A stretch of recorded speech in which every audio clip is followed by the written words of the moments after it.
Hello everyone and welcome to Raquel Teaches Web Development.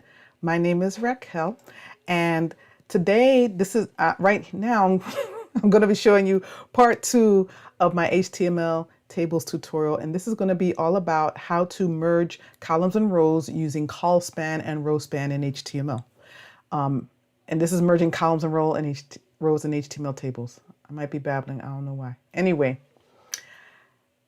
let me go to the sample first. So for this tutorial, I'm going to be continuing to use the table that I created in the first part 1. So if you haven't seen that yet, go ahead and see it. I will be adding a link to that in the description for this video. Also keep in mind that the code I show you in this video is also going to be available on my blog, and a link to that will be available in the description for this video as well.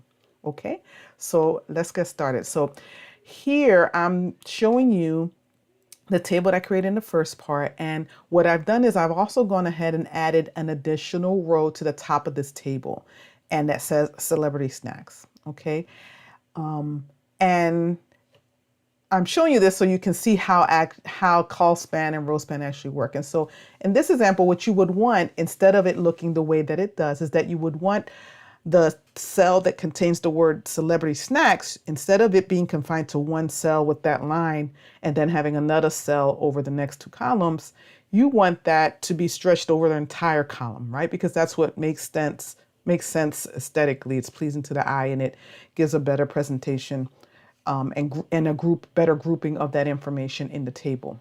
And so this is where the column span attribute comes in, right? So what you need to keep in mind with column span is that what you're telling HTML to do is to take the contents of a table and to stretch it out or span it over a certain number of columns.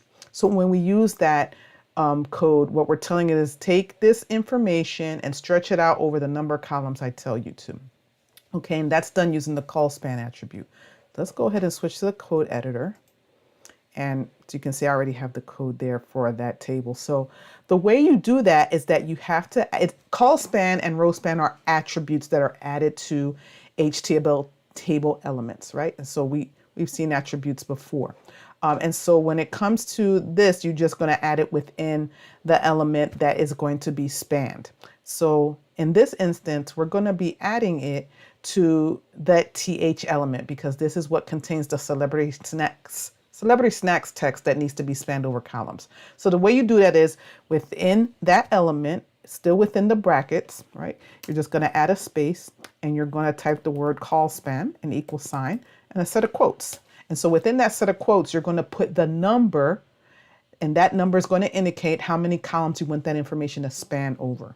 So in this example, this information is going to be spanning over 3 columns, right? Oops, I did not mean to do that. I meant to do this. Oopsies.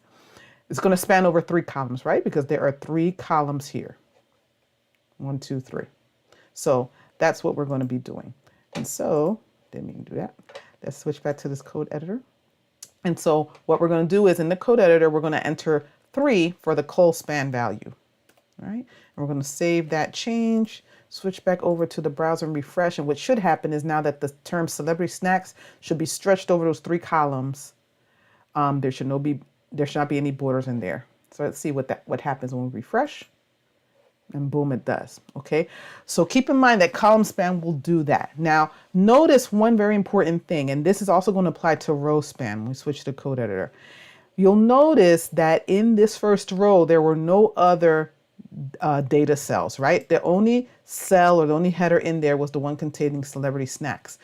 When you use colspan and you try to stretch over something that already exists, it will not function in that way. So what's going to happen is colspan or rowspan will add an additional cell to whatever you're trying to span over. So I'm going to see the kind of issue you may have when doing that. So I'm going to go ahead and try this same colspan on the next row in that table cell, see what happens, right? Because intuitively you think, oh, if I do a colspan on first name and last name, then it should just merge those, right? And then I should just have 2 cells in the second row, but that's not what happens. Let's switch to the code editor and see what actually happens when we do that. So let's say I decide to go to the cell that contains first name and I put colspan equals 2 in there, right?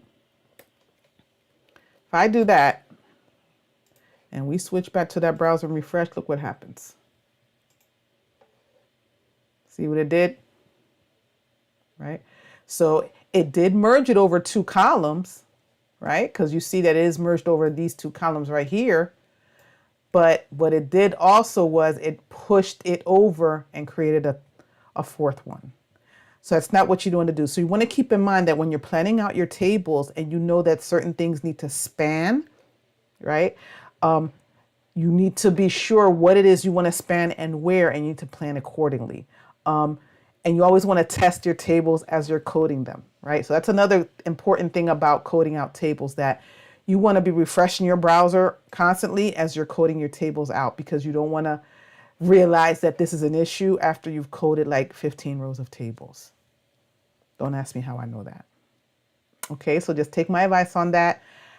Plan it out on paper and refresh your browser as you're coding along each row to make sure it looks the way it's supposed to look. Okay, so I'm going to undo that because that's ugly. So let me just switch back to that code editor there and take that out. All right, so that's how colspan works. All right, you just put colspan within the brackets of the element that you want to span. And keep in mind that that works whether this is a TH element or a TD element. Okay, it will work. And now the same thing goes for rowspan. So I have another sample table that I've added here. I'm going to uncomment it. First, we're going to see what that looks like, and then we're going to see how the rowspan would work in this example. So I'm going to uncomment that and save it, switch back to the browser to refresh, and there should be a second table under here. Okay, great. So in this example, I'm going to be using rowspan. And so what I have here is I have a table where I want to display information stacked on top of each other, right? So in this case, what I want is the word shrimp to be stacked underneath the word Dr. Pepper, right? And so the word snacks should appear spanned over this second and third row, okay? And so we can use rowspan for that. And so the process is the same. What we're going to do is when we're in the code editor, we're going to go to the cell where the word snacks is, and we're going to use the rowspan attribute in there to make it span over 2 rows. So I'm going to go ahead and add the rowspan attribute, all right? And I'm going to add 2. And I'm going to save that change. And now when I switch back to the browser and refresh, what should happen is this should span, the word snacks should span over the second and third row, and it should push the word shrimp over here, and the word shrimp should fall under the term Dr. Pepper. So let's see if that happens. Let's go ahead and refresh the browser, and boom, that's what it does. Okay, so that's how colspan and rowspan work. You have to add that attribute inside the element that contains the information that you want spanned. All right, and be mindful that when you're using colspan or rowspan, if there is an existing data next to it or below it, it will push it over. If there isn't, then it will just stretch into that area. It will span into that area, and that's how you use it. So there really aren't a lot of other examples that you can do with colspan and rowspan. What I recommend is you go ahead and practice with it. I would recommend that you would try to just imitate a table that you see, whether it's in a textbook or something you see in an advertisement or something like that. Try to recreate that table, and try to find one that first try a simple one, right? So you can create something like we did in part 1 of this set of tutorials. And then try to find one that has things like this, that has either a row or a column that is spanned, that stretches out, and use the colspan and rowspan attributes to make that happen. All right, that's the best way to learn and understand how table markup is going to work, is to practice with it. All right, so that's really all it is. That's what it takes to be able to span information in an HTML table, either over columns or over rows. So again, remember that the code for this is going to be linked to my blog, and the link to that will be included in the description for this video. So if you found this video helpful, please go ahead and hit the like button. If you know of anyone that would find it helpful, please go ahead and use the share button to share it with them. And if you'd like to be notified of any future videos that get added to this channel, go ahead and subscribe to the channel. It is free. I would greatly appreciate it. So thanks again for taking time out of your day to watch this video. I hope you found it useful. Have a good rest of your day, and God bless.